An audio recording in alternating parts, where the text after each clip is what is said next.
사랑의 하나님, 오늘도 새날을 선물로 받으며 이른 새벽 먼저 주님 앞에 나와 우리의 첫 시간과 마음을 드립니다.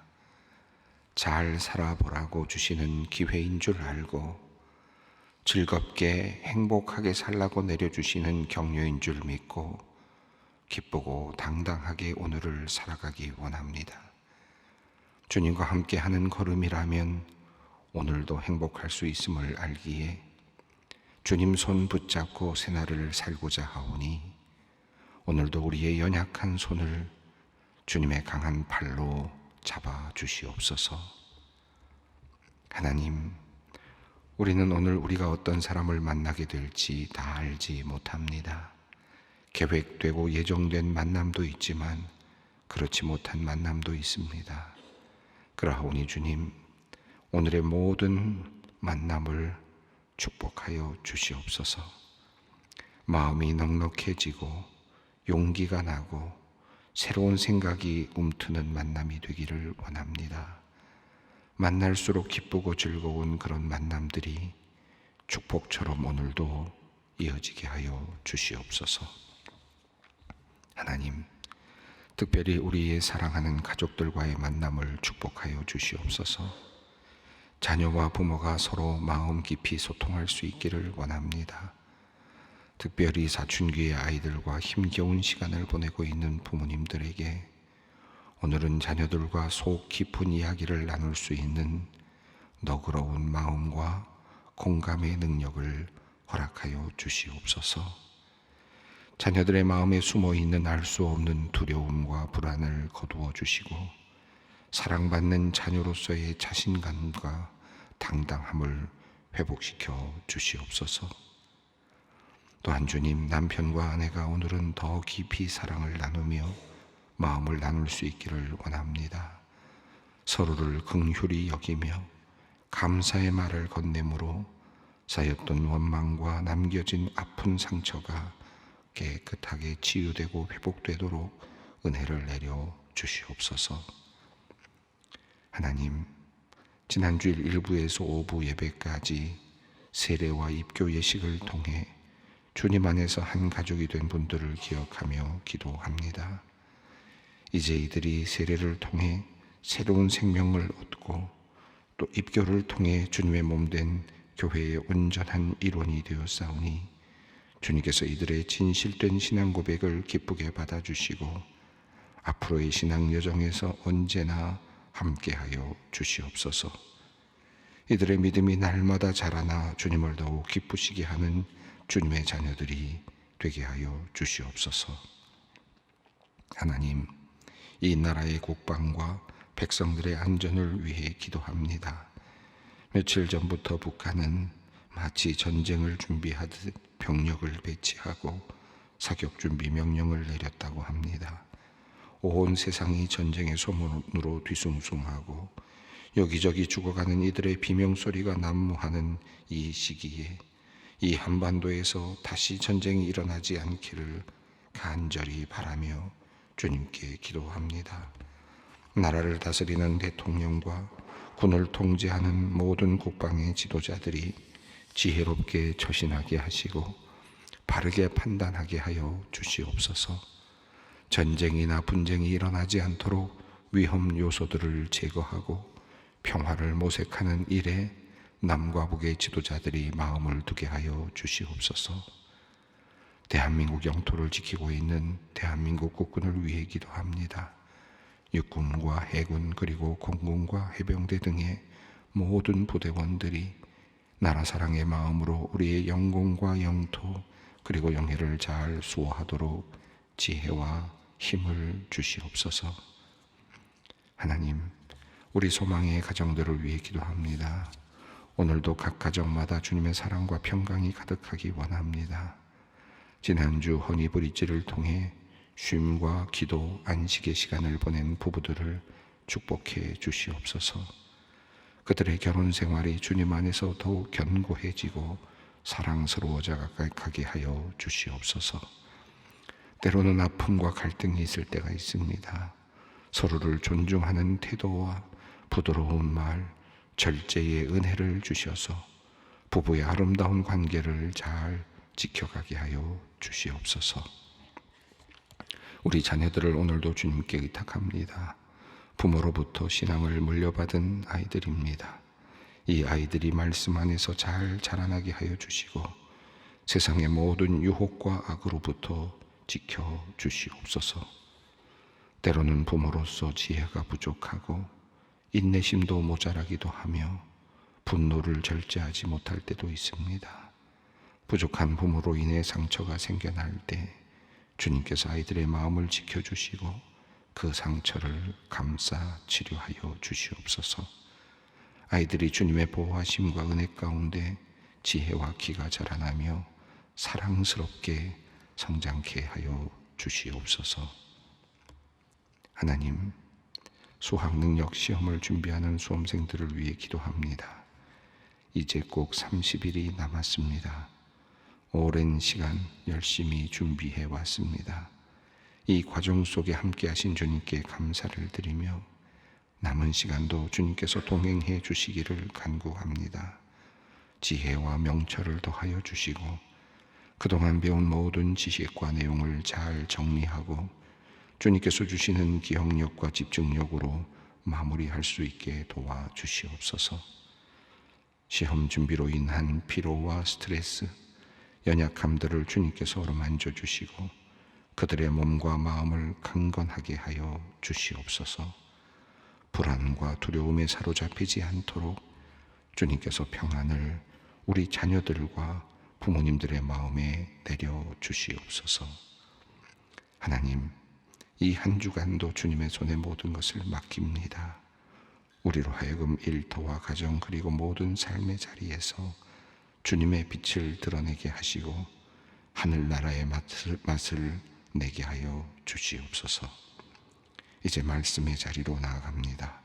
성령께서 임재하시어 말씀을 깨닫게 하시고 기쁨을 누리게 하시며 실천할 용기를 내려 주시옵소서. 우리 주 예수 그리스도의 이름으로 기도 올리옵나이다. 아멘. 오늘 우리에게 주시는 말씀입니다. 누가복음 4장 5절로 13절까지 말씀입니다. 누가복음 4장 5절로 13절까지 말씀을 함께 봉독하겠습니다. 마귀가 또 예수를 이끌고 올라가서 순식간에 천하 만국을 보이며 이르되 이 모든 권위와 그 영광을 내가 네게 주리라. 이것은 내게 넘겨준 것이므로 내가 원하는 자에게 주노라. 그러므로 네가 만일 내게 절하면 다 내 것이 되리라. 예수께서 대답하여 이르시되 기록된 바 주 너의 하나님께 경배하고 다만 그를 섬기라 하였느니라. 또 이끌고 예루살렘으로 가서 성전 꼭대기에 세우고 이르되 내가 만일 하나님의 아들이여든 여기서 뛰어내리라. 기록되었을 때 하나님이 너를 위하여 그 사자들을 명하사 너를 지키게 하시리라 하였고 또한 그들이 손으로 너를 받들어 내 발이 돌에 부딪히지 않게 하시리라 하였느니라. 예수께서 대답하여 이르시되 주 너희 하나님을 시험하지 말라 하였느니라. 마귀가 모든 시험을 다 한 후에 얼마 동안 떠나니라. 아멘. 예수님께서 세례를 받으실 때 이는 내 사랑하는 아들이다, 내가 너를 기뻐한다 라고 하는 하나님의 음성을 들었습니다. 예수님은 이제 내가 하나님의 아들이라고 하는 사실을 마음으로 확증하고 계시고 이미 오래전부터 예수님은 그 사실을 알고 있었고 이것이 공적으로 드러난 것이 모든 사람들 앞에서 드러난 것이 바로 세례 요한에게서 세례를 받으실 때의 모습이었습니다. 예수님께서 세례 요한에게 세례 받으시면서 이제 하나님의 아들로서의 확증이 되고 이제 공적인 삶이 시작이 됩니다. 자, 그런데 먼저 하나님께서는 그를 성령을 통해서 이제 광야로 이끄시고 그리고 시험의 장소로 이끌어 가셨습니다. 자, 어떤 하나님의 아들인가? 내가 하나님의 아들로서 이 땅을 살아갈 때 어떤 삶으로 살아갈 것인가에 대한 질문이 이 시험에 담겨 있다고 할 수 있겠습니다. 우리가 이미 첫 번째 시험에 대해서 살펴보았습니다. 네가 하나님의 아들이거든 돌로 떡이 되게 하라. 40일 동안이나 먹지 않았으니까 충분히 배가 고픈 상태에서 지금 사탄은 마귀는 예수님에게 너를 위해서 네가 가지고 있는 능력을 사용해라 라고 하는 시험을 하였습니다. 그럼에도 불구하고 예수님께서는 자기 자신을 위하여 돌을 가지고 떡이 되게 하지 않으셨습니다. 하나님의 아들 예수이시니까 돌로 떡이 되게 하는 일을 충분히 하실 수 있겠죠. 그러나 예수님께서는 그러한 기적을 이 땅에서 베풀지 않으셨습니다. 도리어 신명기 이스라엘 백성들이 40년 동안 방황하면서 머물렀던 그 광야에서 신명기 말씀을 들었던 이 모세의 말씀을 인용하면서 사람이 떡으로만 살 것이 아니다, 하나님의 입으로 나오는 말씀으로 산다라는 신명기의 말씀을 기억하도록 하셨습니다. 이 하나님이 사람이 떡으로만 사는 것이 아니라 하나님의 입으로 나오는 말씀으로 산다는 이 말씀은 모세가 이스라엘 백성들에게 40년의 광야 생활을 기억하도록 하는 그 말씀 가운데 나오는 내용이었습니다. 그래서 그 내용은 너희가 지금까지 광야에서 40년 동안 살았던 것은 광야라고 하는 먹을 것이 없는 그 땅에서 너희가 만나를 먹으면서 살았던 것은 만나라고 하는 먹을 것 때문이 아니라 사실은 만나를 가능하게 하신 하나님의 말씀이 있었기 때문이다 라고 하는 사실을 먼저 기억해야 된다. 그 근원이 뭔가, 그 양식을 먹었던 그 떡을 가능케 하는 근원이 누군가, 그 근원이 뭔가가 더 중요하다. 그것은 바로 하나님의 말씀이다. 광야에서 먹을 것을 구할 수 없을 그 자리에서 하나님께서 말씀하셨기 때문에 광야에서는 우리가 이스라엘 백성들이 만나를 먹을 수 있었다는 사실을 기억해야 된다. 그러니까 떡이라고 하는 보이는 그 물체, 그리고 먹을 수 있는 어떤 것보다 더 중요한 것은 그것을 가능하게 해주시는 하나님, 그것을 가능하게 하셨던 하나님을 먼저 기억해야 된다라는 사실을 이야기했습니다. 이제 두 번째 시험과 세 번째 시험이 오늘 본문 말씀에 나오는 내용입니다. 자, 우선 마귀는 이제 첫 번째 시험을 마치고는 그를 새로운 국면으로 이끌어 갑니다. 5절 말씀을 읽습니다. 마귀가 또 예수를 이끌고 올라가서 순식간에 천하만국을 보이며, 이 내용을 보면 마귀가 순식간에라고 하는 그런 표현을 쓰고 있는 걸 보면 어떤 환상과 같은 그런 느낌이 들기도 합니다. 초자연적인 어떤 그런 상태로 예수님을 끌고 올라가는 지금 장면이죠. 예수를 이끌고 올라갔다, 그리고 순식간에 올라갔다 라고 하는 표현을 봐서 지금 이것은 단순한 어떤 그 물리적인 인간의 어떤 3차원적인 그런 세계가 아니라 영적인 어떤 환상 혹은 영적인 세계로 그를 끌고 올라갔다고 할 수 있겠습니다. 그리고는 천하만국을 보여주었다. 이 천하만국을 보여줬다는, 천하만국이 온 세상이죠. 그러니까 온 세상이 한눈에 들어올 수 있도록 하는 그런 자리에서 지금 마귀가 예수를 지금 마귀는 예수로 하여금 그 모든 온 천하 만국을 볼 수 있는 자리로 그를 끌고 올라갔습니다. 자, 그리고 나서 말합니다. 6절 말씀을 읽습니다. 이르되 이 모든 권위와 그 영광을 내게 주리라. 내가 내게 주리라. 이것은 내게 넘겨준 것이므로 내가 원하는 자에게 주노라. 여기 보면 이르되 이 모든 권위와 그 영광을 내가 내게 주리라. 천하만국을 보여주면서 이 모든 권위, 이 천하만국이 왕국을 다스리는 권위와 이 천하만국의 영광을 내가 너에게 준다. 이것은 내게 넘겨준 것이므로, 이렇게 표현이 됐습니다. 이것은 내게 넘겨주었다. 여기서 주어가 생략이 되어 있는데, 내게 누가 넘겨줬겠습니까? 하나님이 그에게 맡겨준 거다. 다시 말하면 자기가 넘겨받았다. 지금 이 세상을 내가 지배하고 있다라고 하는 그런 뜻이겠죠. 마귀가 지금 이 세상을 지배하고 있기에 그는 지금 이건 내가 지금 내 영역에 속한 것이다. 이건 내가 누군가에게 받은 것이긴 하다라는 것을 은근히 지금 드러냅니다. 내게 누군가가 넘겨줬다. 하나님이시죠. 하나님께서 그에게 지금 잠시 동안 이 세상에 그것을 넘겨주었습니다. 왜냐하면 인간의 죄, 인간이 지은 이 죄 때문에 사탄이 지금 이 세상 속에서 활동을 하는 것이죠. 자, 이것은 내게 지금 넘겨준 것이므로 내가 내 것이니까 내가 마음대로 할 수 있다는 겁니다. 그래서 내가 원하는 자에게 줄 수 있다.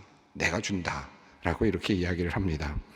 근데 이 참 흥미로운 것은 이 1절에 천하만국이라고 하는 표현이 나왔습니다. 천하만국은 오이쿠메네라고 하는 단어가 사용되는데, 이 단어가 누가복음 앞부분에 한번 이미 사용이 되었습니다. 2장 1절인데요. 그것은 아우구스도가 천하로 다 모두 사람들에게 호적하라 하였으니 라고 하는 그 표현 속에 나오는 천하가 같은 단어입니다. 그러니까 아우구스도, 그러니까 가이사랴 아우구스도는 지금 로마의 황제죠. 그리고 가장 강력한 로마의 황제입니다. 온 나라를 지금 통치하고 왕권도 확실하게 다져 놓았습니다. 자, 그래서 그 아우구스도가 지금 통치하고 있는 천하, 이 천하인데, 로마의 황제 입장에서 보면 이게 누구 겁니까? 자기 거 아니겠습니까? 아우구스도의 것 아닙니까? 그러니까 자기 마음대로 천하에 호적하라고도 하고 나라를 다스리는 것 아니겠습니까? 아마 로마의 황제는 이렇게 생각하겠죠. 이게 다 내 거다. 이 천하만국이 다 내 거다. 그리고 이것은 내가 누군가에게로부터 받은 것이다. 뭐 신이 있든지 어떤 존재가 있든지 나는 이 모든 것들을 다 내가 받았다라고 생각을 하니까 이것은 다 내 거니까 내 마음대로 할 수 있다라고 생각을 하고 있었겠죠. 자, 로마의 황제가 그런 생각을 하고 있습니다. 지금 사실은 이 내면에 숨겨져 있는 5절과 6절 사이에 숨겨져 있는 내면에 하나의 큰 흐름이 지금 숨겨져 있는 겁니다. 로마의 황제가 똑같은 생각을 하고 있습니다. 마귀만 이런 생각을 하는 게 아닙니다. 로마의 황제도 지금 이런 생각을 하고 있습니다. 이건 다 내 거다. 지금 아마 로마가 지금 점령한 지도를 아마 자기 눈앞에 두고는 그것을 바라보면서 아주 흐뭇하게 그런 생각을 하겠죠. 이건 내가 나의 신으로부터 물려받은 것이다. 내가 모든 권한을 내가 가지고 있다. 내 마음대로 할 수 있다. 이런 생각을 하겠죠. 자, 그런데 지금 여기 보면 마귀가 지금 그렇게 하고 있는 거예요. 마귀가 뭐를 뽑습니까? 천하만국을 지금 보여주면서 갑자기 예수님을 끌고 올라가서 천하만국을 보여주면서 이건 다 내가 너에게 줄 수 있다. 내 이 영광과 권한을 내가 너에게 줄 수 있다. 이건 내가 받은 거다. 내 거다. 그러니까 내가 마음대로 할 수 있다. 라고 이렇게 또 이야기를 합니다. 실제로 깊이 들어가니까 그 내면에 마귀가 있는 겁니다. 자, 그러면 지금 로마의 황제만 이런 생각을 하고 있을까요? 그리고 마귀가 이렇게 생각하고 있을까요? 사실은 우리들의 삶 속에서도 끊임없이 이런 일들이 반복되죠. 내가 가지고 있는 것들을 이렇게 보면서 이거 다 내 거다. 내가 마음대로 할 수 있다. 내가 줄 수도 있다. 누구에든지 마음껏 줄 수 있다. 이것은 내가 받은 거다. 내 마음대로 할 수 있다. 내가 원하는 자에게 줄 수 있다. 얼마든지 그렇게 이야기할 수 있지 않겠습니까? 수많은 사람들이 그런 생각을 하면서 지나가죠. 그리고 살다가 빈손으로 사실은 땅에 묻힐 겁니다. 자, 지금 사탄은 이 모든 것들이 다 자기 거라고 주장을 합니다. 그리고 이 모든 것들을 내가 양도할 수 있는 권한이 있다라고 그렇게 지금 주장을 하고 있습니다. 자, 그러면서 이 모든 것을 내가 너에게 주는데 한 가지 조건이 있다는 겁니다. 7절입니다. 함께 읽습니다. 그러므로 내가 만일 내게 절하면 내 것이 되리라.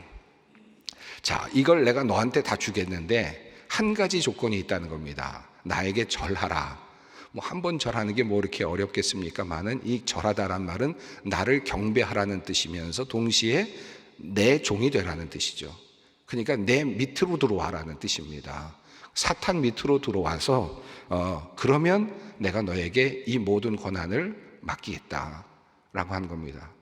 그러니까 그 1인자는 그 위에는 사탄이 존재하는 겁니다. 그리고 내 밑에서 나를 복종하면, 내 밑에 서면 내가 너에게 이 모든 것을 주겠다라고 이렇게 이야기합니다. 한번 생각해 봅니다. 예수님께서 이 땅에 내려오신 이유가 뭘까? 사실 하나님께서 예수 그리스도를 이 땅에 보내셔서 얻고자 하신 것은 예수님에게 하나님께서 주시고자 하는 것은 영원한 나라를 하나님께서 예수님에게 주시고자 하는 거죠. 이 땅의 모든 권세를 주시고 그리고 이 땅의 모든 것들을 주셔서 이 땅을 영원한 나라와 잇대으시고 하나님께서는 예수님께 영원한 나라를 주시기를 원하시죠. 그러니까 이 땅을 지금 하나님께서는 예수님에게 주시기를 원하시는 것입니다. 자, 그런데 지금 중간에 누가 끼어 있습니까? 지금 마귀가 끼어 있고 이 마귀는 이 모든 것이 예수님이 지금 다 얻으려고 하시는 이 온 세상을 지금 지배하고 있습니다. 그리고는 내가 너에게 이거 줄 수 있다. 네가 목적하는 바, 너 이거 얻으려고 하지, 이 땅, 이 세상을 갖고 싶어 하지, 그러니까 내가 이걸 줄 수 있다라고 이렇게 이야기를 합니다. 예수님의 입장에서 생각해 보면 내가 굳이 십자가를 지고 그리고 죽음으로써 이 온 세상을 얻는 것이 과연 맞을까? 아니면 그냥 한번 절하고 그리고 그를 섬기면서 차라리 온 세상을 얻는 것이 맞을까? 고민이 될 수도 있을 것 같아요. 어쩌면 예수님의 고민이 여기 있었을지도 모릅니다. 자, 내 것이 되는 것, 그저 이 세상을 얻는 것이 하나님의 목적이라면 그 목적에 어느 정도 도달하지 않습니까? 내가 이 땅을 다스리면 되는 거 아닌가? 어떻게 되든지 예수님의 입장에서 본다면, 근데 한 가지 조건이 있으면 마귀에게 절해야 합니다. 자, 그런데 실제로 하나님의 목적은 뭡니까? 하나님께서 이 땅, 온 세상을 예수님에게 맡기시고 예수님에게 영원한 나라를 주시고자 하시는 중요한 이유는 그렇게 함으로써 예수님을 통하여 온 백성들이 하나님께 경배하는 세상을 만들기를 원하시는 게 하나님의 목적이죠. 자, 그런데 지금 이 사탄은 그것을 아주 교묘하게 바꾸어 놓고 있습니다. 목적과 과정을 도리어 교묘하게 바꿈으로써 실제로는 목적에 도달한 듯 보이지만 그러나 실제로는 더 큰 목적을 상실하게 만드는 그와 같은 아주 교묘한 지금 일을 해 나가고 있습니다. 목적에만 도달하면 되지 않느냐라고 생각할 수 있지만 우리가 걸어가는 과정에도 그 안에 한 목적성이 존재한다라고 하는 것을 보여주기도 하는 그런 말씀입니다. 자, 예수님께서 어떻게 대답하십니까? 8절입니다. 예수께서 대답하여 이르시되 기록된 바 주 너희 하나님께 경배하고 다만 그를 섬기라. 예, 하나님의 진정한 목적은 예수님을 보내시고 온 이 세상을 지금 예수님에게 맡기시기를 원하시는 가장 중요한 목적은 하나님께 경배하도록, 온 세상이 하나님께 경배하도록 하는 것이니까 예수님께서는 지금 말씀하십니다. 오직 하나님께만 경배해야 한다. 하나님께 경배하고자 하는 것이 가장 중요한 목적이다. 자, 내가 세상을 얻는 것은 도리어 목적 같지만 과정이죠. 예수님께서 이 세상을 통치하시고 이 세상을 다스리는 이유는, 이 세상을 하나님께서 영원한 나라를 예수님께 하나님께서 맡기시는 이유는 그 모든 나라와 더불어 하나님께만 영광을 돌리게 하려는 것인데, 그 중간 목적이 도리어 완전한 목적이 되어버리면 그것은 지금 잘못된 결과를 낳습니다. 지금 사탄은 그 부분을 지금 공략하려고 하고 있고, 예수님은 진정한 목적에 대해서 다시 환기를 시키고 있습니다. 우리가 사는 이유는, 그리고 예수님께서 이 땅에 오신 이유는 하나님께만 경배하게 하기 위하여다, 하나님을만을 섬기게 하기 위하여다라고 하는 사실을 다시 확인하고 있습니다. 자, 이 두 번째 예수님의 그 시험에서 늘 깊이 묵상할 것들이 참 많습니다. 내가 과연 목적에 도달하는 게 맞느냐, 과정, 그 목적 이후에 또 다른 목적이 있는가, 이걸 깊이 생각해 본다면 내가 어떻게 살아야 되는가, 나의 사업을 내가 어떻게 해야 되는가, 나의 삶을 어떻게 이끌어 가야 되는가에 대한 많은 그런 지혜들이 이 안에 담겨 있다고 생각이 됩니다. 자, 세 번째 예수님께서 받으신 그 시험으로 넘어갑니다. 9절 말씀입니다. 함께 읽습니다. 또 이끌고 예루살렘으로 가서 성전 꼭대기에 세우고 이르되 내가 만일 하나님의 아들이거든 여기서 뛰어내리라. 자, 이제 사탄은 예루살렘 성으로 그를 데리고 가서 성전 꼭대기에 세웠다. 성전의 끄트머리에 어느 부분에 세운 것입니다. 그리고는 내가 만일 하나님의 아들이거든 여기서 뛰어내리라. 어느 기록에 따르면 야고보, 예수님의 제자 야고보가 마지막에 죽을 때 성전 그 끄트머리에 올려놓고 그를 떨어뜨려서 죽였다라고 하는 기록이 있기도 합니다. 야고보가 첫 번째 순교자인데요, 그 순교자가 죽을 때의 모습이 성전 꼭대기 어느 부분에서 떨어뜨려서 그를 죽이는, 이제 그렇게 잔인하게 죽이는 그런 형벌을 받았다라고 하는데, 지금 예수님께서 지금 그 자리, 야고보가 그것이 실제로 일어난 사건이라면 야고보가 설 바로 그 자리에, 예수님께 첫 번째 순교자가 설 그 자리에 지금 예수님이 서 계신다 라고 할 수 있겠습니다. 아마도 만약에 그게 그 이야기가 사실이라면 야고보가 그렇게 예수님을 잘 믿고 살다가 사도로서 살다가 성전 꼭대기에 묶여 올라가서 떨어질 때 그때 사람들이 어떤 생각을 했을까요? 이 아까운 사람, 이 귀한 사람 하나님께서 좀 어떻게 해서 그냥 뭐 떠받쳐서라도 살게 해주시지 하는 그런 아쉬움이 얼마나 많았겠습니까? 억울하게 죽어간 첫 번째 순교자. 자, 그 생각을 해보면 지금 예수님께서 성전 꼭대기에 올라가서 너는 하나님의 아들이면 뛰어내리라 라고 하는 이 말씀이 또 다르게 그 사실을 알고 있는 사람들이라면, 또 후에 훗날에 그것을 알고 이 말씀을 읽는 사람들이라면 이 말씀이 아마 더 절절하게 느껴질 수도 있을 것 같습니다. 자, 그런데 뛰어내리라고 하면서 이 마귀는 하나님의 말씀을 인용합니다. 10절 11절입니다. 기록되었을 때 하나님이 너를 위하여 그 사자를 명하사 너를 지키게 하시리라 하였고, 또한 그들이 손으로 너를 받들어 내 발이 돌에 부딪히지 않게 하시리라 하였느니라. 자, 이 말씀은 시편 91편 11절부터 12절까지 말씀입니다.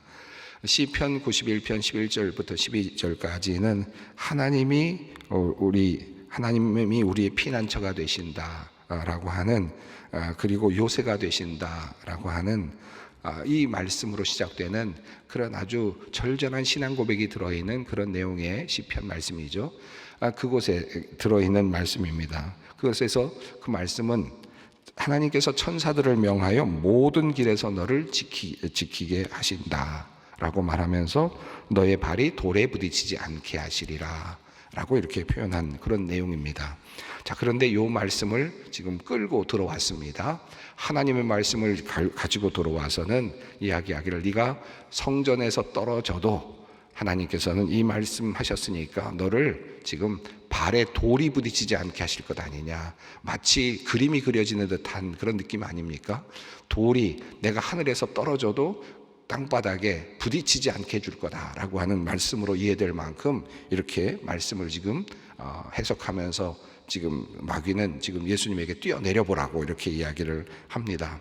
그런데 시편 91편의 말씀을 다시 보면 그런 내용이 아닙니다. 하늘에서 네가 떨어질지라도 하나님께서 받아준다는 내용이 아닙니다. 네가 가고 있는 모든 길에서 너를 지키신다. 네가 가고 있는 길에, 그러니까 걸어가고 있는 길에서 너를 지키신다는 뜻이고, 그리고 그걸 걸어갈 때 너의 발에 돌이 부딪히지 않게 하시겠다라고 하는 일상에서의 삶에 대한 하나님의 인도하심에 대한 메시지거든요. 그런데 그것을 도리어 하늘에서 뛰어내리면, 높은 곳에서 뛰어내리면 마치 받아주실 것 같은 착각을 만들게 하는, 그 말씀을 도리어 더 과장되게 이해하도록 만들므로써 시험하게 하는 이런 그런 일을 하고 있습니다. 자, 12절 13절 있습니다. 예수께서 대답하여 이르시되 주 너의 하나님을 시험하지 말라 하였느니라. 하나님을 시험하지 말라. 이 오리게네스라고 하는 분이 이단들과 사탄들도 성경을 인용한다라고 그렇게 이야기를 하면서, 성경을 인용한다고 곧바로 누구든지 신뢰해서는 안 된다라고 하는 가르침을 준 바가 있습니다. 그러면서 오리게네스는 말하기를, 그의 삶이 어떠한지를 살펴보아라. 그리고 그가 주장하고 있는 그 말 외에, 그 성경을 인용하는 것 외에 그가 주장하는 바가 어떤 것인지를 잘 살펴라. 그리고 그가 어떤 의도를 가지고 이 성경을 인용하고 있는지를 잘 살펴봐라. 그래야 성경 말씀을 인용하는 그런 마귀나 또는 이단들로부터 벗어날 수 있다. 이런 이야기를 한 적이 있습니다. 그러니까 성경 말씀을 우리가 똑같은 말씀이지만 자칫하면 우리는 나 위주로 자칫 과장해서 그것을 인용하고 마음에 새기면서 또 그것 때문에 상처를 받기도 하고 또 잘못 해석함으로써 잘못된 길로 갈 수도 있습니다. 자, 13절 읽습니다. 마귀가 모든 시험을 다 한 후에 얼마 동안 떠나니라. 결국 마귀는 이제 실패합니다. 당연한 결과였습니다만은 모든 시험이라고 했는데 3번의 시험을 모든 시험이라고 했습니다. 3이라는 숫자가 완전한 숫자이니까 그런 의미에서 모든 시험이라고 했습니다. 그러나 모든 시험이 여기서 끝난 건 아니었습니다. 그리고 다 한 후에 끝났으니까 이제 완전한 예수님의 승리처럼 보이지만, 저는 이 13절만으로도 정말 많은 묵상이 필요하고 또 정말 많은 생각을 하게 하는 말씀이라고 생각하는데, 자, 모든 시험을 다 한 후에 다 끝났다. 영화로 말하면 이제 마지막 끝장면입니다. 이제 행복하게 살아가는 것만 남은 것 같습니다. 근데 모든 시험을 다 한 후에 그 다음에 표현이 어떻게 되어 있습니까? 얼마 동안 떠나니라. 그러면 모든 시험이 다 끝난 게 아니잖아요. 얼마 동안 지금 떠난 겁니다. 그리고 사탄은 다시 올 겁니다. 십자가 자리에, 그리고 끊임없는 여러 자리에, 예수님의 삶의 자리에 끊임없이 도전할 겁니다. 자, 이 끊임없는 도전은 여전히 준비되고 있습니다. 이게 모든 시험이 다 끝났다, 다 끝난 것 같지만 그렇지는 않습니다. 13절 이 말씀을 또 깊이 생각해 보면 우리들의 삶에도 내가 이거 이겨냈으니까 이제는 아무 일도 없을 거야. 그렇지는 않습니다. 얼마 후에 또 찾아오는 그 마귀를 우리가 또 상대해야 할 수도 있습니다. 그런 마음으로 또 살아가는 것이죠. 신앙의 길이 그러합니다. 오늘 많은 내용들이 나오는데 한 문장 한 문장으로서 생각나시는 대로 묵상하시면서 또 주님과 대화를 나눌 수 있기를 바랍니다. 기도의 자리를 함께 나아가겠습니다. 하늘에 계신 우리 아버지, 아버지의 이름을 거룩하게 하시며 아버지의 나라가 오게 하시며 아버지의 뜻이 하늘에서와 같이 땅에서도 이루어지게 하소서. 오늘 우리에게 일용할 양식을 주시고 우리가 우리에게 잘못한 사람을 용서하여 준 것 같이 우리 죄를 용서하여 주시고 우리를 시험에 빠지지 않게 하시고 악에서 구하소서. 나라와 권능과 영광이 영원히 아버지의 것입니다. 아멘.